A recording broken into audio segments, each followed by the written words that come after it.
Usa ka negosyante sila sa Mati ang gitulis o gipusil sa usa ka suspensado nga naila sa usa ka alias payat. Otoridad mihimo og hot pursuit operation batok sa mga suspect. Ania ang atong report.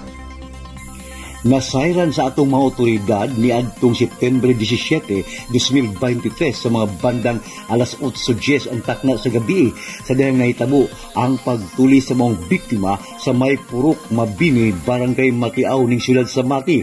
Naila ang mga biktima nga usa ka Lagrima Silveronye sa 68 anyos, pamilyado, negosyante o residente sa maong naisgutang lugar.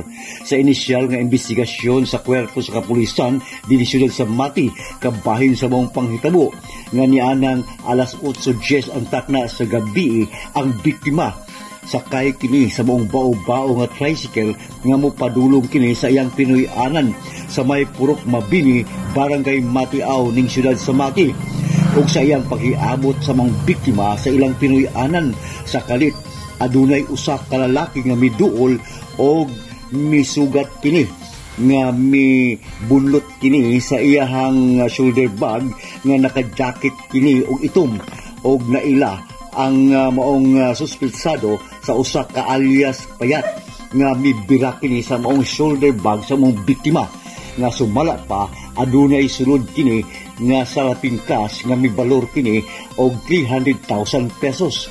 Human usab nga gikuha ang maong shoulder bag sa maong biktima, gipusil usab kini ang maong biktima og naigo kini sa iyang paa gamit sa wa matinong armas.